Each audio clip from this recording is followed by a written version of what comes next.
We all get it wrong about the housing crisis, what's causing it, and how we fix it sometimes. The truth is, about 80% of our housing problem is just artificially constrained supply in high demand regions. It ain't really complicated. All the other explanations we have are just gymnastics to avoid an inconvenient truth. Solving our housing crisis requires new development in your neighborhood. We got to accept that change or accept the perpetual crisis. The choice is ours.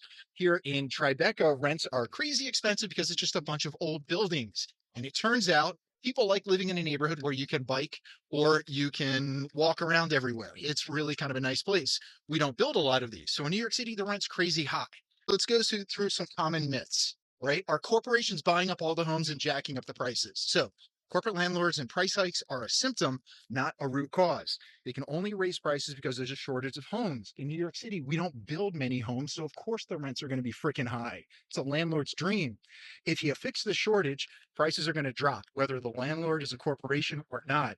Plus, corporate ownership is a small part of the market. It's not big enough to be a main factor. And don't forget, housing prices have been climbing for decades, long before corporations got involved in stuff. Another myth is we're only building luxury or market rate units. You've got to build affordable ones. A lot of what people call luxury construction is just new construction. It's got a washer and dryer in it.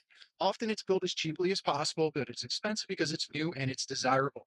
Developers have to cover all of their upfront costs while those units are at their peak value. So affordable and new doesn't really go together.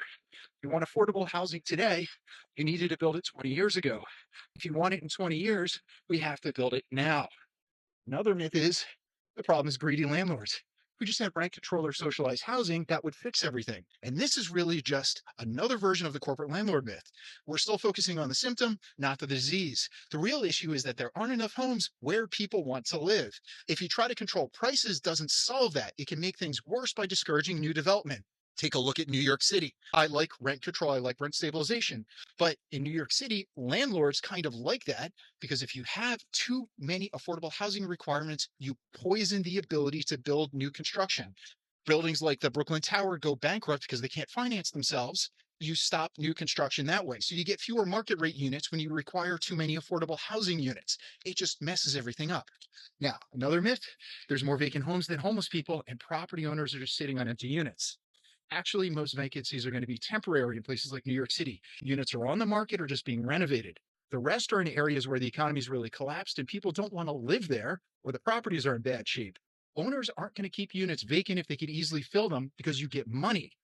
Rent plus appreciation is better than just appreciation. If you want fewer vacancies, make it a heck of a lot easier. If you want more vacancies, make it a lot easier to renovate, demolish, and build